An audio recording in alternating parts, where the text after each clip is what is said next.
ស្វាគមន៍ប្រិយមិត្តវិលមកកាន់វីដេអូសម្រាប់រឿងព្រេងនិទានដើរទើបដែលជាភាគទី20ទាំងអស់គ្នាក៏ប៉ុន្តែមុននឹងសម្រាប់រឿងក៏សូមប្រិយមិត្តជួយចុច Subscribe នៅ Channel Admin ម្នាក់មួយផងក៏ប៉ុន្តែ Admin ចង់និយាយថាចំពោះប្រិយមិត្តណាដែលមិនពេញចិត្តនឹងការសម្រាប់រឿងរបស់ Admin ក៏ដូចជាប្រិយមិត្តណាដែលមិនចេះស្ដាប់ការសម្រាប់របស់ Admin ក៏មិនចាំបាច់ចូលមើលដែរពីព្រោះថា Admin សង្កេតឃើញថាមានអ្នកខ្លះគឺគាត់បាន comment ជា Admin ថែមទៀតផងអញ្ចឹងប្រិយមិត្តដែលចូលចិត្ត Admin តោះយើងមកតាមដានទស្សនានៅសេចក្ដីរឿងទាំងអស់គ្នាតែម្ដងទិដ្ឋភាពត្រូវបានចាប់ផ្ដើមឡើងនៅក្បែរទន្លេម៉ានៅទីក្រុងចៅដែលជាកន្លែងតម្កល់រូបសំណាករបស់ប្រម៉ែនីវ៉ាដ៏ធំស្កឹមស្កាយប្រជាជននៅទីនោះមានជំនឿយ៉ាងមុតមាំទៅលើប្រម៉ែនីវ៉ាគឺដោយសារតែកាលពី100ឆ្នាំមុនទឹកទន្លេម៉ានបានជន់លិចលង់យ៉ាងខ្លាំងហៀបនឹងបំផ្លាញទីក្រុងទាំងមូលទៅហើយប៉ុន្តែប្រម៉ែនីវ៉ាបានបង្ហាញខ្លួនថាពុទ្ធហេតុបន្ទប់ស្កាយគ្រោះមហន្តរាយនោះបានទាន់ពេលវេលាប្រជាជននៅក្នុងទីក្រុងចៅនៅរបានសិក្សាមកដល់បច្ចុប្បន្ននេះខណៈពេលនោះមានបរិសុទ្ធចំនួនថ្មីម្នាក់ដែលមើលទៅហាក់បីដូចជាគ្រូទាយការពីជាតិមុនមានឈ្មោះថាគូណានស៊ីងដែលមកដល់គេមានអារម្មណ៍ថានៅទីនេះហាក់បីដូចជាមានអារម្មណ៍ដែលគួរខ្លាចបំផុតឬមានថាមពលមិនល្អកំពុងតែលាក់ខ្លួនខណៈពេលនោះប្រជាជនកំពុងតែងឿងឆ្ងល់នឹងជជែកវែកញែកគ្នាថាតាំងពីហេតុការណ៍ដែលមានទិសចំនួននោះមកតាប្រម៉ែនីវ៉ាយើងតាណាបាត់ទៅហើយគ្មាននរណាម្នាក់ដែលធ្លាប់បានឃើញប្រម៉ែនីវ៉ាតតែសោះស្រាប់តែបរិសម្នាក់ដែលបានស្រែកប្រកាសឡើងថាថ្ងៃនេះខ្ញុំនឹងអញ្ជើញប្រម៉ែនីវ៉ាឲ្យបង្ហាញខ្លួនដើម្បីឲ្យគ្នាយើងបានឃើញបរិសម្នាក់នោះបានប្រល្បិចមន្តអាគមបង្កើតជាអប្ស័យនិងពន្លឺចែងចាំងរួយស្រីម្នាក់ដែលបានបន្លំខ្លួនធ្វើជាប្រម៉ែនីវ៉ាគេក៏បានផុសចេញអំពីទឹកយ៉ាងអស្ចារ្យនៅក្នុងដៃរបស់នាងនោះបានកាន់វត្ថុរឿងមូលបញ្ចេញនៅពន្លឺរស្មីដែលពួកគេអះអាងថាវាគឺជាគុជព្រលឹងទឹកដែលជាវត្ថុស័ក្តិសិទ្ធិរបស់ប្រម៉ែនីវ៉ាប្រជាជនដែលលងជំនឿបានលុតជង្គង់ក្រាបសំពះដើម្បីសុំពរជ័យពីប្រម៉ែនីវ៉ាខ្លែងៗនោះតទៅពីទទួលបានការគោរពបូជាហើយជនបោកប្រាស់នោះបានប្រកាសថាប្រម៉ែនីវ៉ាបានប្រតិទនាមកសតទៅដែលប្រមោកផ្ដុំដោយខ្លឹមសារប្រច័ននិងប្រាទឹកលេបតែមួយគ្រាប់នឹងអាចជួយបញ្ជាអាយុជីវិតនិងព្យាបាលជំងឺរាប់រយមុខបានគេបានដាក់លក្ខខណ្ឌថែមទៀតថាថ្នាំនេះមានប្រសិទ្ធភាពលុះត្រាតែមានការបូជាដែលចិត្តស្មោះត្រង់គឺត្រូវតែទិញក្នុងម្នាក់តម្លៃ50កាក់ប្រជាជនដែលនៅក្នុងភូមិនោះពួកគេបានសម្រុកនាំគ្នាដើម្បីទិញថ្នាំពីបរិះបោកប្រាស់ម្នាក់នោះខណៈពេលដែលវងមនុស្សកំពុងតែដណ្ដើមគ្នាជាងធាននិងស៊ីជៀនពួកគេក៏បានមកដល់ទីនោះភ្លាមក៏លែងមើលឃើញភ្លាមសកម្មភាពរបស់ការលក់តាមរបស់បរិះបោកប្រាស់នោះជាងធានគេក៏បាននឹកឃើញភ្លាមថាខណៈពេលនៅស៊ីជៀននេះបានចំណាំមកបរិះបោកប្រាស់នោះយ៉ាងច្បាស់ហើយគេក៏បានប្រាប់ប្រជាជននៅក្នុងទីក្រុងនោះថាអ្នកទាំងអស់គ្នាសូមកុំជឿពួកវាអីពួកវាគឺមកពីសាលារន្ទះដែលមានគេឈ្មោះអាក្រក់នឹងផ្កាយខាងបោកប្រាស់តាមទៀតផងស៊ីជៀននេះបានប្រាប់ប្រជាជនថាកុំឲ្យប៉ះពាល់ឬលេបអសន្ននោះឲ្យសោះព្រោះវាមិនមែនជាថ្នាំទៅបបៃនោះទេវាគឺជាថ្នាំពុទ្ធដែលធ្វើឲ្យអ្នកលេបទៅហើយគឺខ្លាចជាពួកបិសាចទៅវិញទេនាងថែមទាំងបបោភ្នាល់ទៀតថាបើមិនជឿទេឲ្យមនុស្សម្នាក់ដែលកំពុងតែឈរលក់ថ្នាំទៅលេបខ្លួនឯងទៅយើងប្រកាសជាដឹងការពិតចាក់ជាពំខាននៅពេលដែលដឹងថាត្រូវចាញ់បោកគេប្រជាជនបែបប្រជាខាងសម្បាយ៉ាងខ្លាំងស្រែកជេរប្រមាថថាអាបោកប្រាស់ឯងហ៊ានមកបោកប្រាស់ពួកយើងផងហើយមានដឹងទេថាលុយដែលពួកយើងរកនេះគឺវាពិបាករកប៉ុណ្ណាឯងឆាប់ឲ្យលុយទាំងអស់នោះទៅយើងវិញភ្លាមនៅពេលដែលដឹងថាប្រជាជនទាំងអស់នោះបានដឹងពីការពិតនៃផលលំបាកនៃថ្នាំនោះហើយក្រុមគ្នានៃសាលារន្ទះនោះក៏បានភ័យសន្ស្លោហើយក៏បានលុតចូលទៅក្នុងទឹកដើម្បីរត់គេចខ្លួន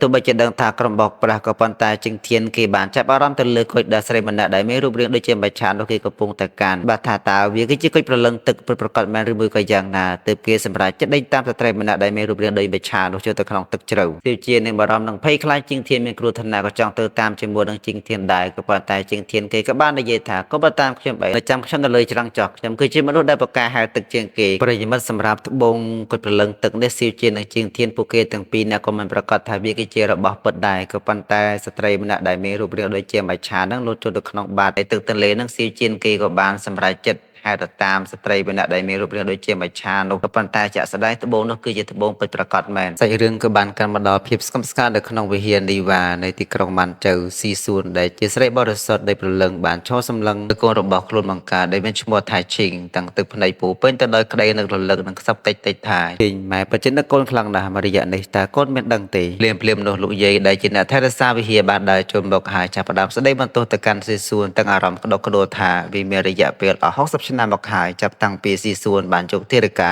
ាដែលជាកូនស្រីរបស់ខ្លួនមកប្រគល់ឲ្យលោកយាយជាអ្នកមើលថែលោកយាយបានរិះគន់ចំថែមទៀតថាក្នុងនាមជាម្ដាយបង្កើតម្ដាយក៏ស៊ីសួនដែលជាធ្វើបាបកូនស្រីរបស់ខ្លួនឯងដោយប្រើមន្តអាគមសាបសិលបិទបាំងព្រលឹងរបស់កូនឯងឲ្យដេកលងលោកមិនព្រមបាននាងធំធាត់នឹងលូនដោះដោយគ្មានដៃទៀតដូច្នេះតែពេលនោះលោកយាយបានបោកស្រាយពីមូលហេតុនៅពីខាងក្រោយនៃទង្វើនេះថាការដែលស៊ីសួនបិទព្រលឹងកូនស្រីរបស់ខ្លួនគឺពិតជាអាចជួយរក្សារូបសម្បត្តិនិងនៅតែគ្មានខ្ចីបានមែននិងរក្សាអំណាចព្រលឹងទេវៈរបស់ របស់ស៊ីស៊ូនឲ្យនៅតែខ្លាំងពូកែដូចដើមមែនតាមច្បាប់ត្រកូលនេះបាទបើសិនជាកូនស្រីធំដឹងក្តីនឹងស្រូបយកធម្មពលពីម្ដាយរហូតដល់ធ្វើឲ្យម្ដាយចាស់ជរានអាចស្លាប់បានក៏ប៉ុន្តែលោកយាយបានព្រមានថែមទៀតថាតើស៊ីស៊ូនមិនព្រួយបារម្ភទេឬថាព្រលឹងទេវរបស់ឈីងអាចនឹងត្រូវរងការខូចខាតដោយសារតែការបិទបាំងព្រលឹងរបស់នាងបែបនេះដែរឬទេដើម្បីដោះស្រាយបញ្ហានេះស៊ីស៊ូនគេបានយកវត្ថុទើបដ៏មានតម្លៃមួយដុំទៅដាក់នៅលើខ្លួនរបស់ឈីងដែលជាកូនស្រីបង្កើតរបស់ខ្លួននាងបានប្រាប់ថារបស់មួយនេះនឹងជួយការពារនិងធានាបានថាព្រលឹងរបស់កូនស្រីគឺនៅដដែលនឹងមិនរងការខូចខាតអ្វីនោះឡើយនៅពេលដែលឃើញរបស់នោះភ្លាមលោកយាយមានការស្រឡាំងកាំងជាខ្លាំងហើយក៏បានសួរទៅកាន់ស៊ីស៊ូនថែមទៀតថានេះគឺ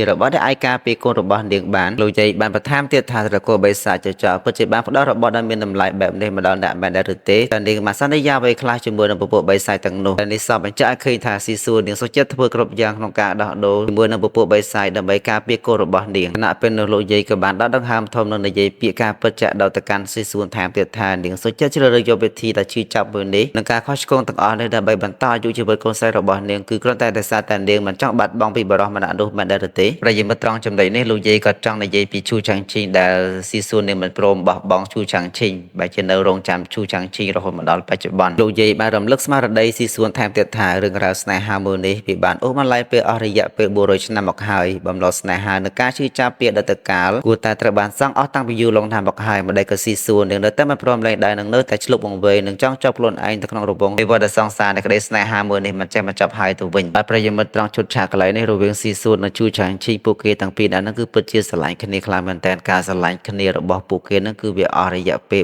400ឆ្នាំមកដល់បច្ចុប្បន្ននេះគឺការស្រឡាញ់របស់ពួកគេគឺនៅតែបន្តរហូតទៅដល់ជូឆាំងឈីហ្នឹងគឺបានធ្វើជា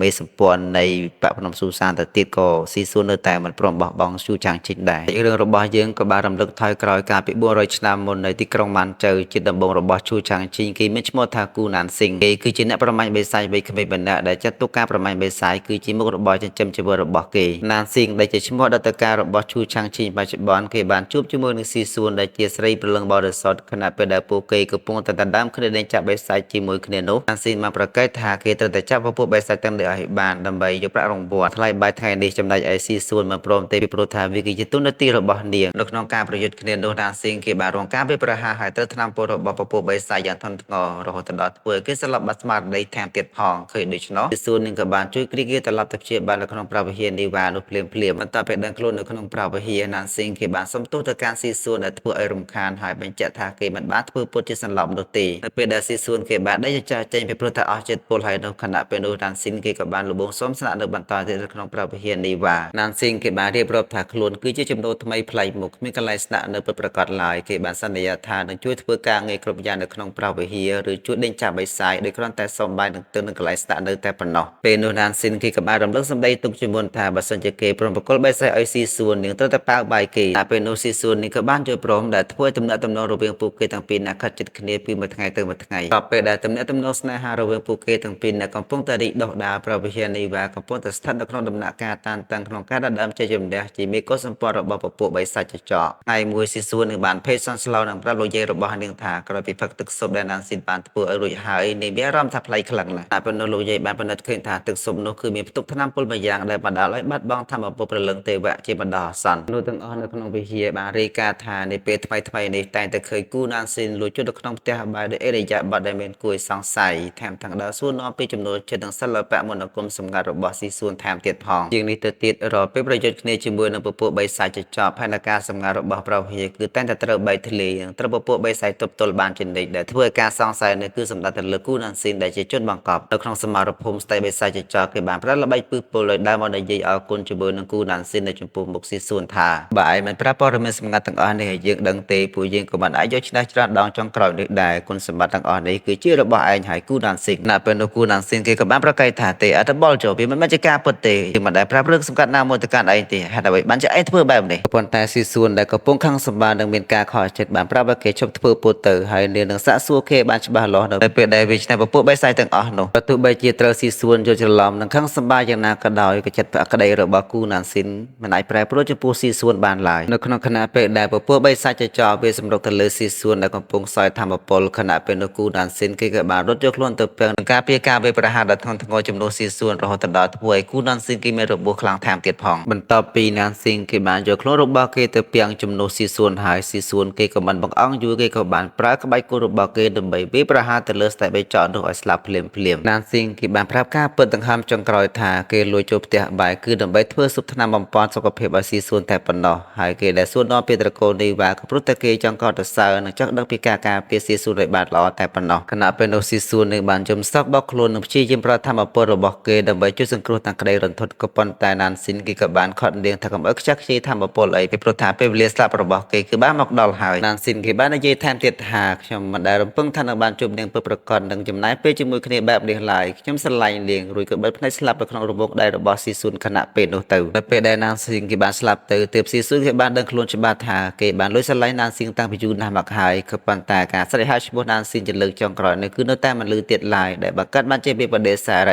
ីនិងការសោកស្ដាយដ៏ធំធេងដែលតែងតែតាមលំម្លាយចិត្តរបស់នាងអស់រាប់រយឆ្នាំរហូតមកដល់បច្ចុប្បន្ននេះ100ឆ្នាំកន្លងផុតទៅការស្លាប់របស់គូណានស៊ីងគេបានជួបជាមួយនឹងព្រលឹងទី2របស់គូណានស៊ីងដែលជាបុរសជាទីស្រឡាញ់ជាតិថ្មីដែលមានឈ្មោះថាលៀនជីភីងផ្លាយពីជាតិមុនគូណានស៊ីងគេចេះប្រាដាវនឹងឯដេញសម្លាប់ពពួកបីសាច់បានតែក្នុងជាតិនេះគូណានស៊ីងគេមានសភាពរាងកាយទន់ខ្សោយមិនចេះក្បៃគុណនិងមិនចេះកាន់ដាវដេញតាមសម្លាប់ពពួកបីសាច់នោះទេទោះបីជាយ៉ាងណាគេជាបុរសដែលមានចរិតលក្ខណៈថ្លៃថ្នូរសភាពរៀបសារនិងមានចិត្តមេត្តាខ្វល់ខ្វាយចំពោះរឿងរ៉ាវទុកលំបាករបស់អ្នកដទៃស៊ីសួននិងយៀនភីងគេបានស្រឡាញ់គ្នារហូតដល់ឋានៈរៀបការជាមួយគ្នាថែមទៀតផងដើមឡើយស៊ីសួននឹងមានបំណងចង់ប្រើប្រាស់ចតាកម្មនៅក្នុងជាតិថ្មីនេះដើម្បីប៉ះប៉ូវនិងបំពេញរកកំហុសខុសឆ្គងក៏ដូចជាការសោកស្ដាយទាំងឡាយដែលនឹងបានធ្វើចំពោះគូណានស៊ីនកាលពីជាតិមុនក៏ប៉ុន្តែគ្រប់យ៉ាងគឺមិនដោយការគិតរបស់នាងឡើយនៅក្នុងរាត្រីផ្សំដំណេកនៅក្នុងដំណេកជាច្រើនលើច្រើនសារក្នុងនាមជាប្តីប្រពន្ធស៊ីសួនគឺតែងតែស្រែកហៅឈ្មោះណានស៊ីនទាំងមិនដឹងខ្លួនដោយសារតែចិត្តរបស់នាងគឺនៅតែដកជាប់នឹងវិបដិសារីរបស់គូណានស៊ីនកាលពីជាតិមុនបើទោះបីជាយីភីងគេបានលឺដឹងរឿងនេះពេញមួយឆ្នាំហើយក៏ដោយក៏គេមិនដែលហៅមកសួរដេញដោលឬស្ដីបន្ទោសទៅកាន់ស៊ីសួនម្ដងណាឡើយគេនៅតែផ្ដល់ការគោរពដល់នាងដែលជាភរិយាក៏ប៉ុន្តែនៅក្នុងចិត្តរបស់គេបានរងរបួសធ្ងន់ធ្ងរយ៉ាងដំណំរហូតបង្កើតឲ្យមានការកំភ្លេចឃ្លាតឆ្ងាយពីគ្នារវាងប្តីនិងប្រពន្ធថែមទៀតផងដោយសារតែការលាក់ទុកព្រួយនិងគិតច្រើនក្នុងចិត្តតែម្នាក់ឯងរាងកាយដ៏ទន់ខ្សោយរបស់យីភីងបានចាប់ផ្ដើមទ្រុឌទ្រោមទៅនិងធ្លាក់ខ្លួនឈឺធ្ងន់ទៅពីមួយថ្ងៃទៅមួយថ្ងៃចុងក្រោយចំនួនរបស់ពួកគេទាំងពីរនឹងក៏បានចាប់ផ្ដើមឡើងស៊ីសួននឹងបានព្យាយាមបញ្ចូលចិត្តប្តីដោយនិយាយថាយីភីងចំពោះខ្ញុំអ្នកគឺជាណានស៊ីងនោះឯងបន្ទាប់ពីយីភីងបានស្ដាប់ហើយគឺកាន់តែឈឺចាប់និងបានតបតទៅវិញទាំងទឹកភ្នែកថាអញ្ចឹងខ្ញុំគ្រាន់តែជាអ្នកចំនួនរបស់គេតាមមែនទេមូលហេតុដែលនាងរកខ្ញុំឃើញគឺព្រោះតែនាងមិនចង់បោះបង់ម្នាក់ដែលមានឈ្មោះគូណានស៊ីងនឹងមែនទេក្នុងនាមជាមនុស្សលោកធម្មតាម្នាក់យីភីងគឺមិនអាចយល់ដឹងពីការវិលវល់នៃភពជាតិនិងឋានៈដែលជាទេវៈរបស់ត្រកូលនីវ៉ាបានឡើយគេគិតថាស៊ីសួនគឺគ្រាន់តែបង្កើតឡើងដើម្បីបោកប្រាស់លួងចិត្តគេតែប៉ុណ្ណោះចំនួននេះបានធ្វើឲ្យពួកគេទាំងពីរនឹងគឺត្រូវបានបែកបាក់គ្នានិងមិនចុះសម្រុងគ្នាថែមទៀតផងក្រោយពីការឆ្លោះគ្នាស៊ីសួននឹងបានសម្រេចចិត្តចាកចេញមួយរយៈដើម្បីឲ្យស្ងប់ចិត្តរៀងៗខ្លួនដើម្បីស្វែងរកថ្នាំមកព្យាបាលប្តីរបស់ខ្លួនដែលកំពុងតែមានជំងឺមុននឹងចាកចេញទៅនាងបានបន្សល់ទុកសម្បត្តិមួយច្បាប់រៀបរាប់យ៉ាងលម្អិតពីទំនាក់ទំនងរវាងជីភីងនិងណានស៊ីងព្រមទាំងប្រវត្តិអតីតកាលទាំងអស់ឲ្យគេបានយល់ច្បាស់ថែមទៀតផងក្នុងពេលធ្វើដំណើរនាងបានដឹងថាខ្លួនមានផ្ទៃពោះជាគូរបស់ជីភីងគឺគ្មានស្រីដែលមានឈ្មោះថាឈីងតាមច្បាប់ត្រកូលនីវ៉ាបើមានតណ្ហាស្រឡាញ់គ្ន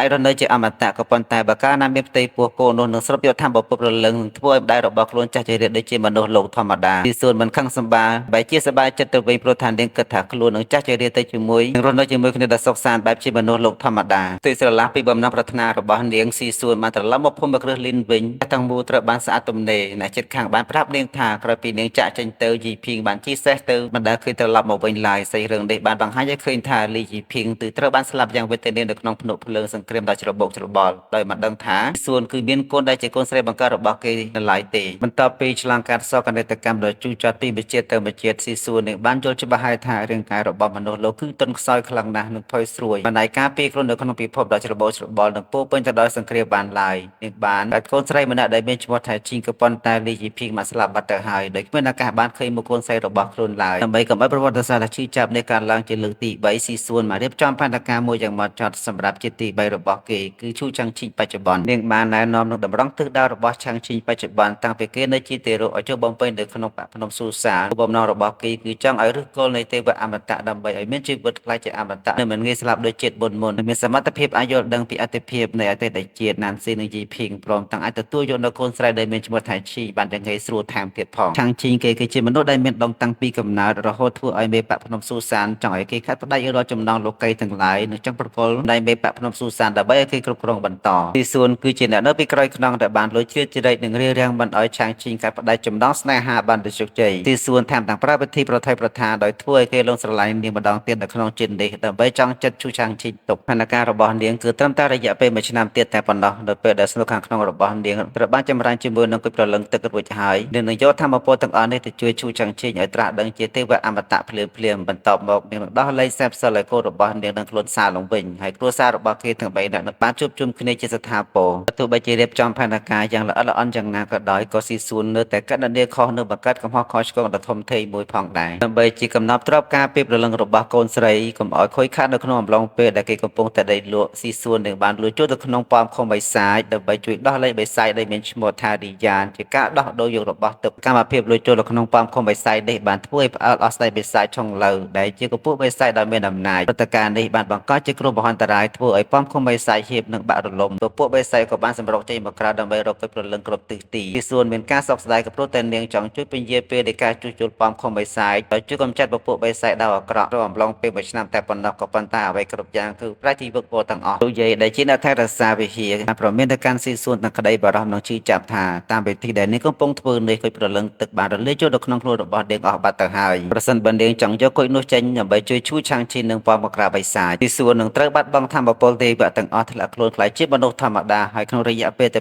2-3ឆ្នាំនាងនឹងត្រូវទ្រុឌទ្រោមរាងកាយនឹងត្រូវស្លាប់បាត់បង់ជីវិតជាក់ជាពុំខានវាមិនមានការជួបជុំគ្រួសាររវាងមនុស្ស3នាក់ដោយនៅក្នុងក្តីស្រមៃរបស់នាងបានឡើយឬបែបនេះស៊ីសួនមិនបាននៅស្ងៀមឡើយនាងបានរំលឹកដល់កតបកិច្ចដ៏ខ្ពង់ខ្ពស់របស់ត្រកូលនីវ៉ាថាប្រម៉ែនីវ៉ាបានបង្កើតមនុស្សជាតិនិងបានប្រើប្រាស់រូបកាយទេវៈរបស់ខ្លួនគឺដើម្បីប៉ះប៉ូវមេដែលបែកធ្លាយក្នុងនាមជាមនុស្សជំនាន់ក្រោយបើទោះបីជាត្រូវស្លាប់រូបរាងកាយក៏ដោយក៏នាងមិនព្រមធ្វើឲ្យត្រកូលនីវ៉ាខកបំណងឡើយស៊ីសួននាងបានសុំទោសទៅកាន់កូនស្រីរបស់នាងដែលកំពុងតែដេកលក់ដោយសន្យាថានឹងឲ្យកូនស្រីរងចាំបន្តិចពេលគ្រួសាររបស់ពួកយើងនៅបានជួបជុំគ្នាឆាប់នេះនាងក៏បានដឹងខ្លួនថានៅពេលដែលនាងកំពុងតែសន្ទនាជាមួយលោកយាយដែលចាំនៅវិហារនោះគេក៏បានដឹងថាមានមនុស្សកំពុងតែលួចស្ដាប់គេហើយសាច់រឿងរបស់យើងក៏កើតមកដល់ជិងធាននិងស៊ីសួនពួកគេទាំងពីរអ្នក3ម៉ូតូបាននាំគ្នាលោតចូលទៅក្នុងទឹកដើម្បីដេកតាមចាប់នឹងបិឆានៅពេលដែលជិងធាននិងស៊ីសួនពួកគេទាំងពីរអ្នកបានមកដល់បាតទន្លេហើយនោះពួកគេក៏បានជួបប្រទះជាមួយនឹងឆ្នាំងដែកម្យ៉ាងដែលនៅជាប់បាតទន្លេខណៈពេលដែលពួកគេទាំងពីរអ្នកតែនឹងចេញទៅវិញហើយខណៈពេលនោះក៏នារីបិឆាក៏បានប្រកាសទៅរបស់នាងដើម្បីរំពាត់ជិងធានអូទៅក្រៅបាតទន្លេខណៈពេលនោះស៊ីសួននាងក៏មិនបកអស់យូរឡើយនាងក៏បានប្រើនៅវេទមន្តរបស់នាងដើម្បីចងនិងឃុំខាននារីបិឆាម្ដងនោះដើម្បីឲ្យដោះលែងជិងធានត្រឡប់មកវិញហើយខណៈពេលនោះជិងធានគេក៏បានបកអស់យូរឡើយគេក៏បានប្រើនៅដាវរបស់គេដើម្បីវាកម្ចាត់នារីបិឆានោះនិងដណ្ដើមយកពេលប្រលឹងពីនារីបិឆានោះបានភ្លាមបន្ទាប់ពីពួកគេទាំងពីរនាក់បានដណ្ដើមពេជ្រហើយនោះក៏ស្រាប់តែមានគ្រោះធម្មជាតិឬមន្តអាគមមួយដ៏គួរឲ្យខ្លាចមួយបានផ្ទុះឡើងបង្កើតបានជាទឹកគួយដ៏ធំសម្បើមមួយចាំបណ្ដាទន្លេកម្លាំងគួយដ៏ធំខ្លាំងខ្លានេះបានបោកបក់ជិងធាននិងស៊ីជាតិទាំងពីរនាក់ឲ្យលេចចូលទៅក្នុងបាតទន្លេដែលជ្រៅបាត់បង់ស្មារតី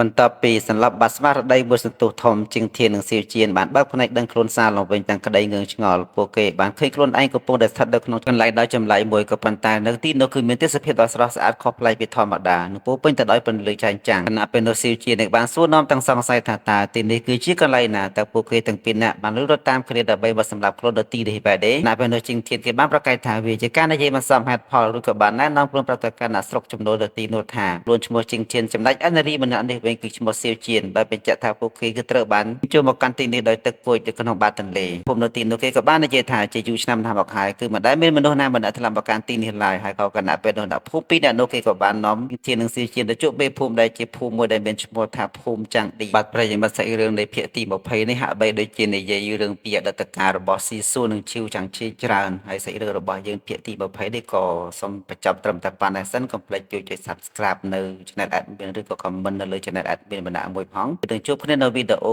ក្រោយបន្តទៀតបាយបាយ